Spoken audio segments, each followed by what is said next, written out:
گفتن؟ فکر میکنن جای خبریه؟ رایس کلان سکوت که در از شعرک شد، یک معرفت به نمک شد. نمک نمیشناسن خوبی وظیفه است، برای اینا رفیق برشان رقیب از خودش چی نشد. دم داد نظر دایی را خودم که دنبالها خطر. اینا مثل شیخ و سرم خوابن، شب و فرداش مدنده گوش نه فتوا پیش رفت نکو اینا زورمتشان. مسیرم نخورده ده عمرم ده ایشان. رپر داری فقط از گنگ بنگ میگه دیک ده دیک میگه خودش تایی دیگه. محتوا رپ داری فقط دوف و مواد، همه گنگ شدن و گپ حق نمانده. دنبال پیسه در رپ میفته، برای بازی چرت و پرت میگفته. ولی من در رپ میگم حرف مه حاشیه نمیرم از سند بحث مه. کش نسته در رپ پیرم دانن، بعضی ها مثل مه مقصاب دارن. زحمت ماه زحمت گرکنه، فرداش قبل خودش اموتنه. رویاها مرده در زیر خاکه، لیسه مه ایزی ای بیگی تو پاکه.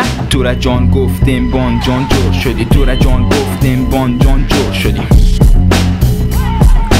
تو را خان گفتیم آشغال خور شدی. اقبال مال روز سخت راه رپ پیش میره، خیلی آمدن بازی نمیمانن ازش تره. تو جای ما بودی نمیتونستی بدی ادامه، ما در جایی افتادیم که حکم رپش ادامه. باید بدانن که سطح من نیستن، هیچی که ندارن دنبال کشتن. خاکی میشه مخوان لقت کنن، بالا میره مخوان بغل کنن. اینا را بکندن دان خرابن، همه نابود میشن اگه بمانن. ویروس اینا داره میشه پخش، میگیره در کل جماعت نقش. چی میگی؟ چی داری برای گفتن ها؟ بابا اینا دیگه چی میگن هرکس محتوایشون اصلا چیه؟ چی میخوان؟ ای بابا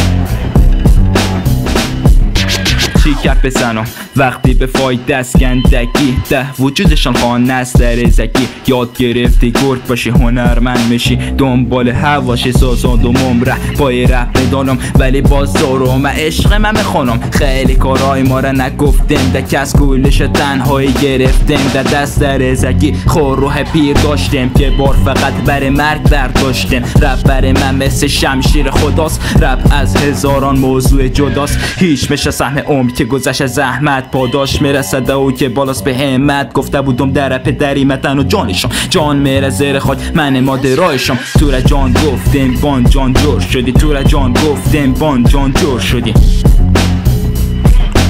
تو را خان گفتیم که لاش خور شدی. حاجی چرا اینا رو روی میدی پرگمشن ها؟ یا ما سکوت میکنیم یک چیزی نمیگه؟ اینا هی دارن بدترش میکنن. ای بابا اقبالا پولن.